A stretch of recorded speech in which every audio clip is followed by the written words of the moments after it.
Hi, my name is Judith Gowdy, and I am attending Grand Canyon University to pursue a master's degree in secondary education. And this video is on the IEP process and some components that go along with that process. So first I want to discuss the parent-student involvement. So parent-student involvement in the IEP process is very important. I know from personal experience, I am involved in every single IEP meeting. I communicate with teachers and the principal on my child's needs and if they're meeting accommodations for the IEP. It's great for parents to check in, to speak their concerns about their child, so in education they can be successful and thrive.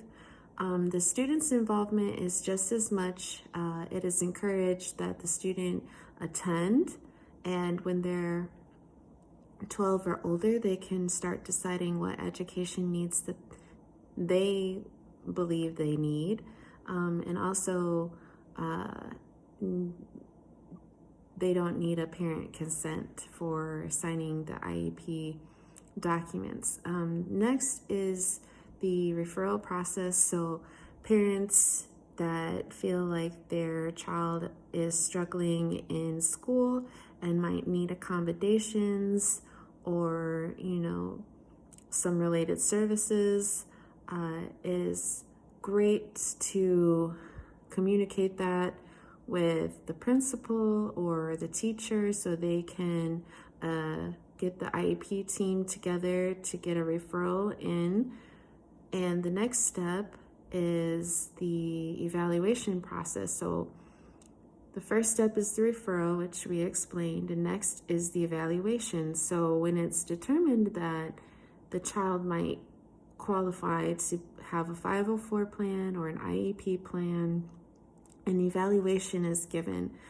It is required by law, by the IDEA, that students have a full assessment to determine the proper eligibility and disability for special education services. So I touched base a little bit on the eligibility. So the eligibility process, there's no rules or laws. However, the referral needs to be done, and so does the evaluation.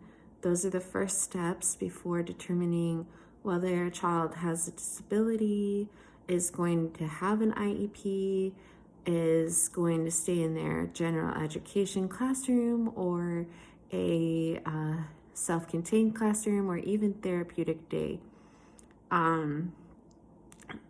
All of those need to be done to properly assess where the student should be.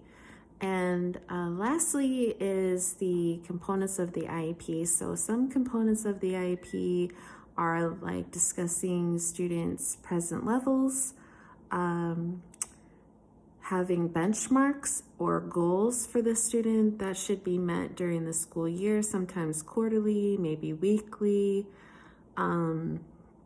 There's also the accommodations and modifications section that describes, what the student needs in the school, what kind of things can be used to help them be successful and regulate behavior or get them encouraged. And that is some things that I want to touch base on so you can better understand the IEP process. All right, thanks for joining me.